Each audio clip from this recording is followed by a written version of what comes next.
Bismillahirrahmanirrahim. Halo semuanya, perkenalkan nama saya Cindy Ramadanti dengan NIM 202090110123 dari kelas PI 3.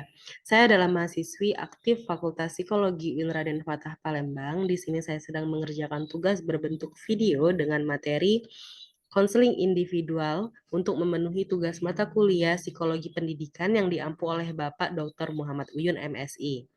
Nah, teman-teman, langsung saja. Pertama-tama saya akan menjelaskan terlebih dahulu apa itu konseling. Konseling atau penyuluhan adalah proses pemberian bantuan yang dilakukan oleh seorang ahli kepada individu yang mengalami suatu masalah yang bermuara pada teratasinya masalah yang dihadapi klien. Istilah ini pertama kali digunakan oleh Frank Parsons pada tahun 1908 saat ia melakukan konseling karir.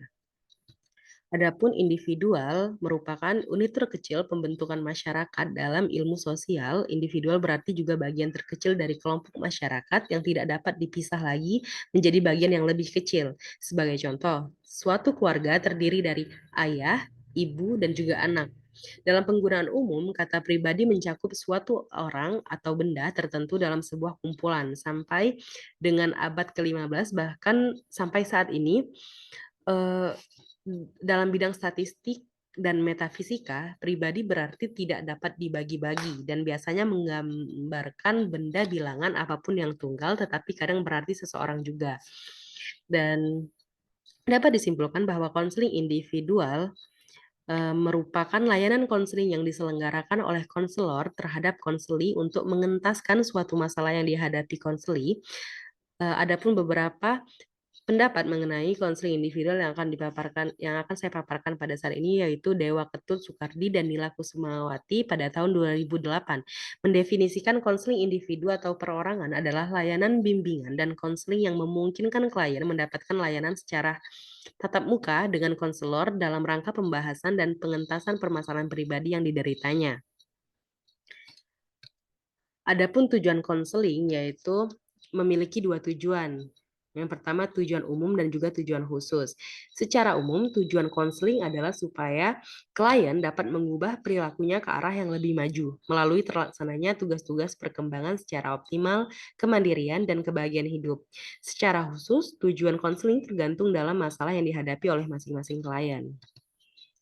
Nah, selanjutnya ada fungsi konseling individu. Yang pertama itu ada fungsi pemahaman, kedua fungsi pencegahan, ketiga fungsi pengentasan, keempat fungsi pemeliharaan dan pengembangan, dan kelima fungsi advokasi. Adapun fungsi pemahaman, fungsi pemahaman adalah fungsi konseling yang menghasilkan pemahaman bagi klien tentang dirinya, seperti bakat, minat, pemahaman kondisi fisik. Lingkungannya seperti lingkungan alam sekitar dan berbagai informasi, misalnya informasi tentang pendidikan dan informasi karir. Ya, kedua ada fungsi pencegahan, yaitu fungsi konseling yang menghasilkan kondisi bagi tercegahnya atau terhindarnya klien dari berbagai permasalahan yang mungkin timbul yang dapat mengganggu, menghambat, dan kerugian-kerugian tertentu dalam kehidupan dan proses perkembangannya. Yang ketiga ada fungsi pengentasan. Fungsi ini menghasilkan kemampuan klien untuk memecahkan masalah-masalah yang dialami klien dalam kehidupan dan perkembangannya. Keempat ada fungsi pemeliharaan dan pengembangan, yaitu fungsi konseling yang menghasilkan kemampuan klien untuk memelihara dan mengembangkan berbagai potensi atau kondisi yang sudah baik tetap menjadi baik untuk lebih dikembangkan secara mantap dan berkelanjutan. Kelima ada fungsi advokasi, yaitu fungsi konseling yang menghasilkan kondisi pembelaan terhadap berbagai bentuk pengingkaran atas hak-hak atau kepentingan pendidikan dan perkembangan yang dialami klien. Beberapa fungsi di atas juga dapat disimpulkan bahwa fungsi konseling individu adalah di mana konselor dapat memberikan pemahaman kepada klien tentang permasalahan yang dihadapinya.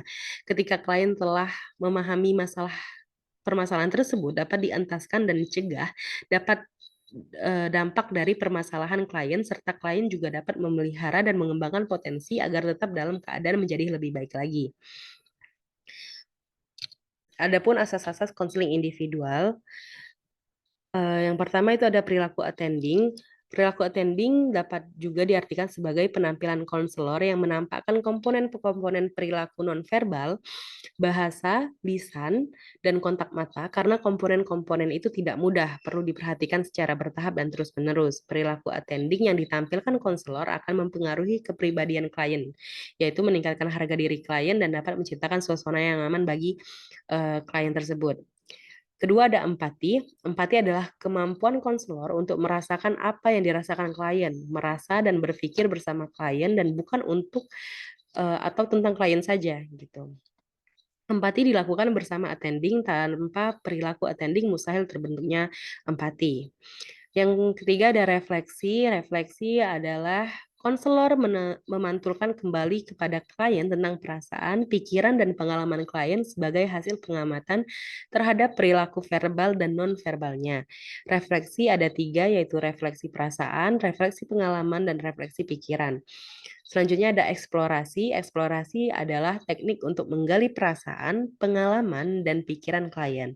Eksplorasi memungkinkan klien untuk bebas berbicara tanpa rasa takut, tertekan, dan terancam. Eksplorasi ada tiga macam, yaitu eksplorasi perasaan, eksplorasi pengalaman, dan juga eksplorasi pikiran. Selanjutnya ada menangkap pesan utama atau paraphrasing. Menangkap pesan atau paraphrasing adalah teknik untuk menyatakan kembali esensi atau inti yang diungkapkan oleh klien dengan teliti, mendengarkan pesan utama klien, mengungkapkan kalimat yang mudah dan sederhana. Selanjutnya ada pertanyaan terbuka atau open question. Pertanyaan terbuka yaitu teknik umum untuk memancing klien agar mau berbicara, mengungkapkan perasaan, pengalaman, dan pemikirannya dapat digunakan dengan teknik pertanyaan terbuka. Pertanyaan terbuka yang baik dimulai dengan kata-kata apakah, bagaimana, adakah, bolehkah, dan dapatkah. Selanjutnya ada pertanyaan tertutup atau closed question, yaitu bentuk-bentuk pertanyaan yang sering dimulai dengan kata-kata apakah, adakah, dan harus dijawab oleh klien dengan kata ya atau tidak atau dengan kata-kata singkat. Kemudian ada dorongan minimal. Suatu dorongan langsung yang singkat terhadap apa yang dikatakan klien dan memberikan dorongan seperti oh, ya, terus, lalu, dan sebagainya. Selanjutnya ada interpretasi, yaitu teknik untuk mengulas pemikiran, perasaan dan perilaku atau pengalaman klien dengan merujuk pada teori, bahkan pandangan subjektif konselor. Selanjutnya ada mengarahkan atau directing, yaitu teknik untuk mengajak dan mengarahkan klien melakukan sesuatu, misalnya menyuruh klien untuk bermain peran dengan konselor atau menghayalkan sesuatu. Kemudian ada menyimpulkan sementara, pembicaraan antara konselor dan klien maju secara bertahap ke arah pembicaraan yang makin jelas. Maka setiap periode waktu tertentu, konselor bersama klien menyimpulkan pembicaraan yang telah dilakukan. Selanjutnya ada memimpin, yaitu teknik untuk mengerahkan pembicaraan dalam wawancara konseling sehingga tujuan konseling tercapai. Kemudian ada fokus, yaitu teknik membantu klien memusatkan perhatian pada pokok pembicaraan. Kemudian itu ada konfrontasi. Konfrontasi itu teknik yang menantang klien untuk melihat adanya inkonsistensi antara perkataan dengan bahasa tubuh, ide awal dengan ide berikutnya, senyum dan kepedihan, dan sebagainya. Kemudian ada menjernihkan, teknik untuk menjernihkan ucapan-ucapan klien yang samar-samar, kurang jelas, dan agak meragukan. Kemudian ada memudahkan, yaitu teknik untuk membuka komunikasi agar klien dengan mudah berbicara, menyatakan perasaan, pikiran, dan pengalamannya secara bebas. Kemudian ada diam, yaitu konselor menunggu klien yang sedang berpikir sejenak antara 5 sampai 10 detik. Kemudian ada mengambil inisiatif.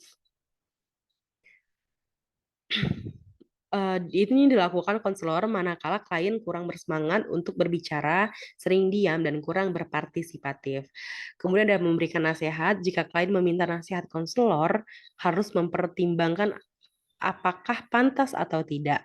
Kemudian ada pemberian informasi. Dalam hal ini, informasi yang diminta klien sama halnya dengan pemberian nasihat. Jika konselor tidak memiliki informasi sebaliknya, dengan jujur katakan tidak mengetahuinya, namun bila konselor mengetahui informasi, upayakan klien dapat tetap mengusahakannya.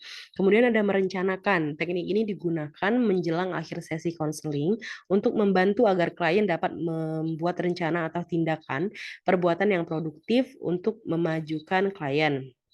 Kemudian yang terakhir ada menyimpulkan. Bersamaan dengan berakhirnya sesi konseling, maka sebaiknya konselor dapat menyimpulkan hasil pembicaraan secara keseluruhan yang menyangkut tentang pikiran, perasaan klien sebelum dan setelah mengikuti proses konseling. Selain itu, bantulah klien untuk memantapkan rencana-rencana yang telah disusunnya. Nah, teknik umum konseling yang telah dijelaskan tadi itu sangatlah penting dalam proses konseling karena teknik ini dapat dijadikan panduan bagi konselor dalam membantu klien untuk mengatasi masalah yang dihadapinya serta konselor dapat mengidentifikasikan masalah klien. Baik, itu saja yang bisa saya sampaikan. Lebih dan kurang saya mohon maaf. Kepada Allah saya mohon ampun. Wallahumma fiq ila aqwamit thoriq. Wassalamualaikum warahmatullahi wabarakatuh. Terima kasih.